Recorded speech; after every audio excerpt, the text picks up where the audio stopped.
Gusto nyo bang makilala ang inyong business, kumita, sumikat at maging patok online or TV? Get more customers and grow your business. Advertise now.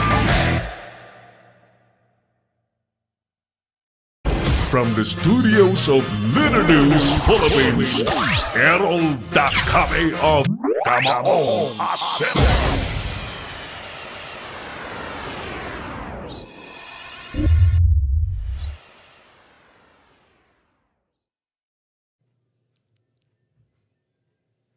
Alright, balik tayo sa ating programa na napapanood po ng live sa digital platform ng Leader News Philippines. We're live online at tayo po ay napapanood po sa Pinoy Extreme Channel 5:30 to 6:30 ng gabi everyday.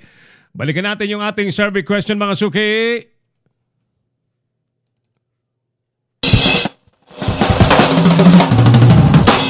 Natupad na ba ng Pangulong Duterte ang kanyang mga pinangako noong 2016 presidential elections? Ano? Ulitin ko, matalinong diskusyon, intellectual discussion po ang ating hinihikayat dito. At sabihin niyo po kung anong mga natupad ng ipinangako. Pag-usapan po natin yan.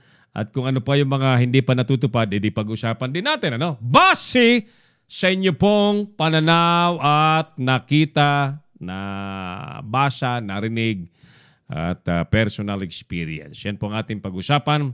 Huwag pong daanin po sa init ng ulo at akusasyon dito, akusasyon doon. Intellectual discussion ang ating pairalin dito. Alright?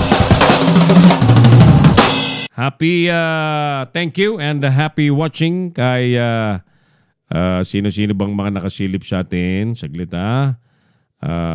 kanina pa ho nakasilip sa atin sa ating programa.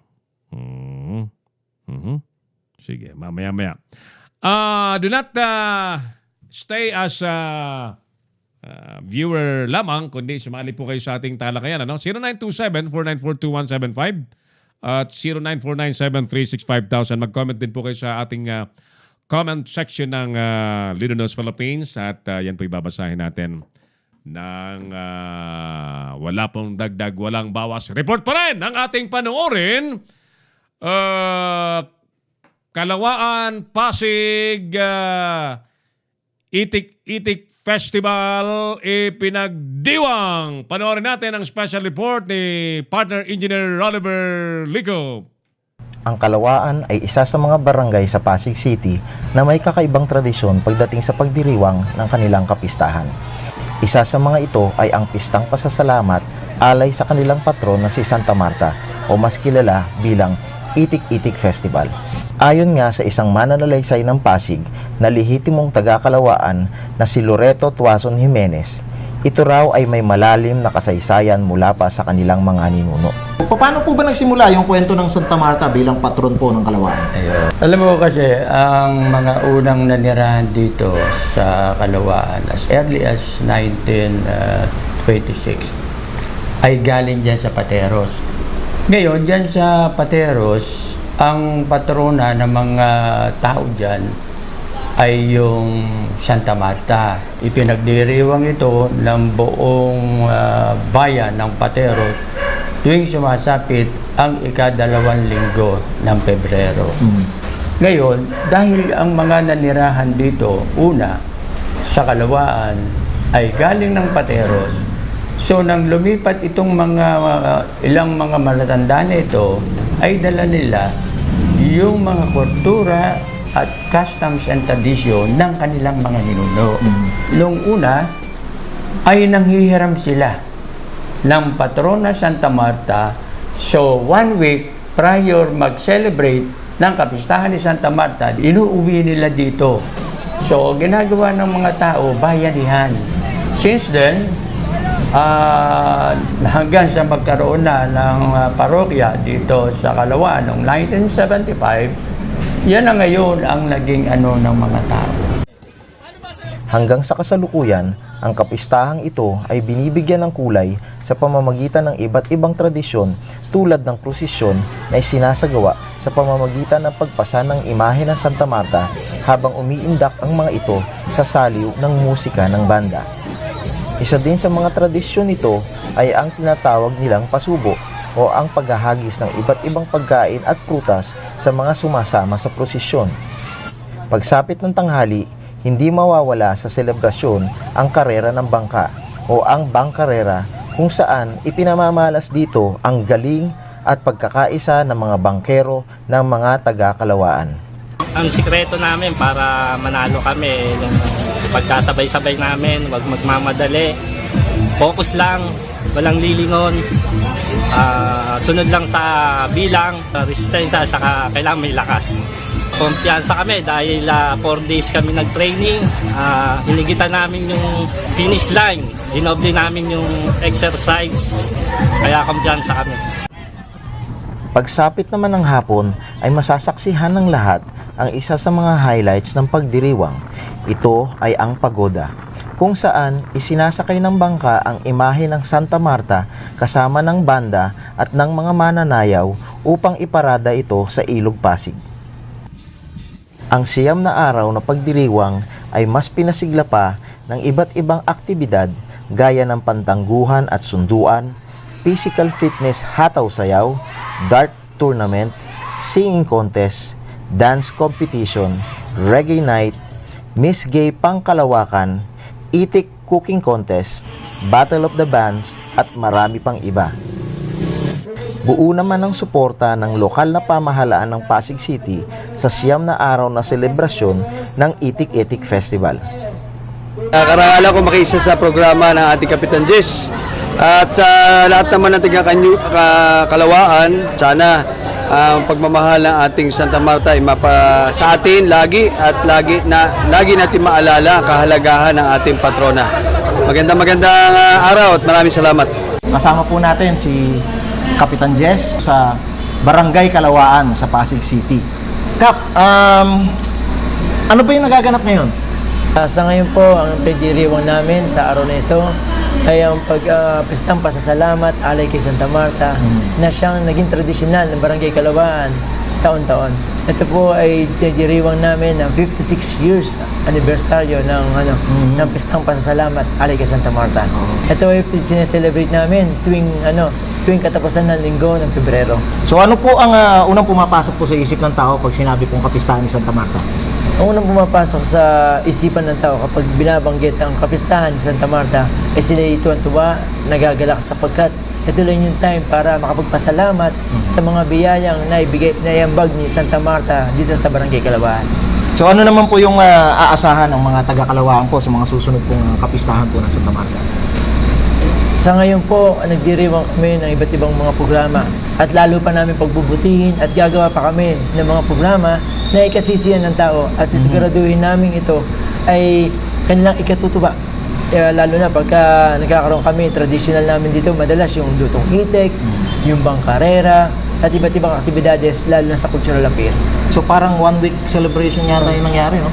Opo, ito po ay nag-start kami ng February 15 at magtatapos kami hanggang February 24. So asahan nila na sa susunod ay mas mapapaganda pa natin yung kapistahan ni Santa Marta. Opo, gagawin po namin yun. So ano naman po yung mensahe po natin sa mga taga-Kalawaan at saka sa mga karatig bayan din po? Ang tanging mensahe ko sa aking mga kababayan na sana po magtulong-tulungan po tayo at maging peaceful po ang nagaganap na kapistahan ni Santa Marta. Ito po ay ginagawa namin ng Barangay Council para po sa inyo, upang ipakita sa inyo na ito ay isang pistang pasasalamat upang magbigay tayo ng parangal kay Santa Marta sa mga biyayang ipinagkaloob niya sa atin. Okay, Kap Jess, meron po ba kayong gustong pasalamatan? Tapos una sa lahat, nagpapasalamat kami sa Panginoon, kay Santa Marta at sa mga taong tumutulong sa amin, especially ang aming Mayor Bobby Eusebio na talagang full support sa mga aktibidades ng Barangay Kalawaan, lalo na sa pagdiriwang ni Santa Marta. Okay po, maraming salamat po. Maraming salamat po, sir. Nagtapos ang pagdiriwang sa pamamagitan ng isang misa bago ibinalik ang imahe ng Santa Marta sa Kalawaan Parish Church kasabay ng magarbong fireworks display sa pangunguna ni Barangay Captain Jesse Gabiola. Mula dito sa Barangay Kalawaan, Pasig City, ako si Oliver Ligup, nag-uulat para sa Kamahong Asero ni Errol Dacame at ng Leader News Philippines. Si Errol Dacame, ang Kamaong Asero.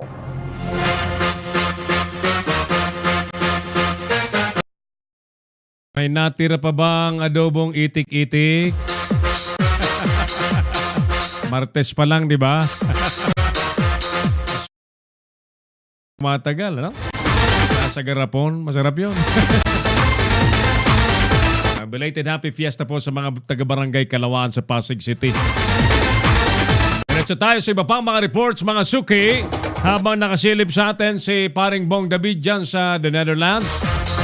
At ang ating mahal na pastor, Pastor Ram Gamboa, ang lead anchor po ng The Bible Cafe. Panoorin po ninyo ang Bible Cafe every night dito po sa Leader News Philippines. Tuwing alas 9 po ng gabi hanggang yan po hanggang alas 10:30 po ng gabi. Okay, diretso tayo sa iba pa mga reports. Puntahan nga muna natin ang mga nangyari sa Senado, no? May report sa ating si partner Jojo Sikat. Miss Universe Catriona Gray, pinarangalan ng mga senador. Narito po ang magandang report ni paring Jojo Sikat. Pinangarangalan ng Senado itong si Miss Universe Catriona Gray dahil sa ibinigay nitong karangalan matapos na manalo nitong nakaraang taon buwan ng Disyembre na ginanap sa Bangkok, Thailand. Isa si Senate President Vicente Tito Soto III ito naghain ng Senate Resolution number 975 na naglalayo ng bigyan nga ng karangalan ng Senado itong si Miss Universe Catriona Gray. Alas 2 ng hapon nang eksaktong dumating nga dito sa Senado itong si Gray na inaantabayanan ng mga empleyado at mga mamahayag itong gagawing parangal sa kanya. Matapos ito, pinangunahan ni Soto itong pagbibigay ng parangal kay Miss Universe Catriona Gray kasama sina Senador Nancy Binay at Senador Gregorio Gringo Honasan. Sa naging talumpati ay nagpasalamat naman itong si Miss Universe Gray sa mainit na pagtanggap sa kanya dito sa Senado. Ayon dito kay Miss Universe Catriona Gray, good afternoon, everyone. Thank you so much for bestowing on me this great honor of being with you here this afternoon. Thank you, senators, media, and everyone here. This has been one amazing homecoming week for me to be able to celebrate and share this victory with all of the Filipinos in the Philippines. And it gives me great joy to see the joy that I've brought to our nation. We'll continue this year to hold the Filipino at a very high standard to the international art audience, and also to continue to pursue my advocacy and ask for your continued support in empowering young Filipinos just like me to be able to give back to the community in their own fashion, in their own way. Maraming salamat po. tapos na yung pagbibigay ng parangal dito kay Miss Universe Catriona Gray, agad naman nagpakuha ng mga litrato itong mga empleyado ng Senado. Mula rito sa Senado, ito si Jojo Sikat nagulat para sa Leader News Philippines. Magbabalik si Errol Dacame sa Kamaong Asero. Bring your business over 1 million TV or online. Reach your target customers anytime, anywhere. Your brand on TV or on the web. Get more customers and grow your business. Advertise now.